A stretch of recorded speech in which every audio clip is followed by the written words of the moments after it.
احمد جمعه في ليله الجمعه بيسدد ويسجل هدف اول لاتحاد الشرطه. مش ممكن. عمرو حسام من حارس المرمى في لمستين اتنين بيسجل اتحاد الشرطه الهدف الاول. ليه؟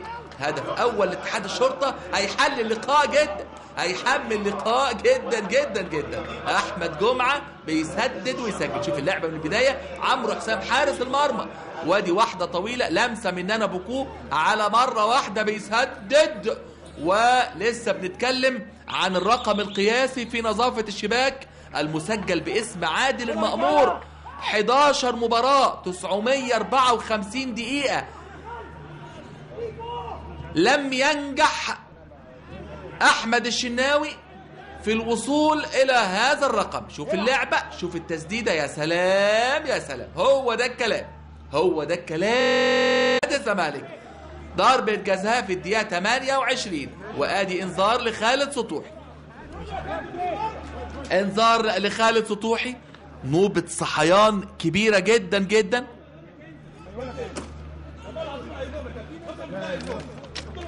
لنادي الزمالك بينتج عنها ركلة جزاء. ركلة جزاء لنادي الزمالك هي ركلة الإنقاذ بالنسبة لفريرة. ركلة الإنقاذ لفريرة. نشوف اللعبة مرة تانية. ادي تدخل مع أحمد توفيق من خالد سطوحي داخل منطقة الجزاء، وركلة جزاء فرمان من إبراهيم نور الدين. ادي بقى هنا خالد القماش بأخلاقه العالية المعروفة عنه.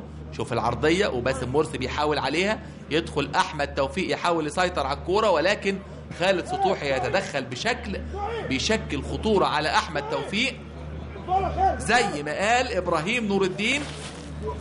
وركلة جزاء لنادي الزمالك. هل نادي الزمالك هيكون ليه الرد سريعا؟ هل هيكون الرد من نادي الزمالك وإحراز هدف التعادل؟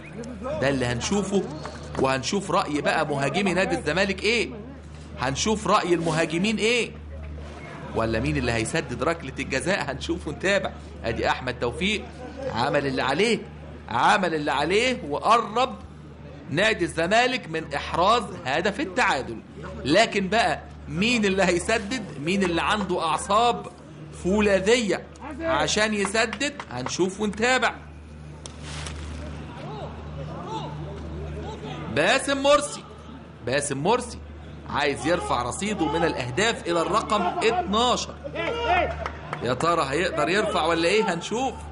باسم مرسي والأعصاب الفولاذية. وركلة الجزاء مواجهة فردية لا تقبل القسم على 2. باسم مرسي في مواجهة فردية مع عمرو حسام. باسم مرسي الهدف الأول لنادي الزمالك. عملها على الطريقة الألمانية. ركلة الجزاء على الطريقة الألمانية اللي هو بيحط وش رجله في الكورة مهما كان حارس المرمى. باسم مرسي بيسجل الهدف الأول وهدف التعادل لنادي الزمالك، والهدف ال12 ليه. عنده هدف في سموحة، هدفين في الرجاء، هدف في المصري، هدف في الجونة، هدف في النصر، هدف في امبي، في الاتحاد، في الرجاء، في المصري، في الاسيوطي. وحاجة جميلة قوي انه ادى لباسم مرسي عشان يسدد ركلة الجزاء. ليه؟ لان باسم مرسي ساعة ما ضيع ركلة الجزاء في مباراة النادي المصري ما سددش ركلات جزاء تانية. ودي بقى إبراهيم صلاح. يا سلام يا سلام، هو ده الكلام. العرضية على 100 والرأسية 100، والهدف يفرح الزملكاوية.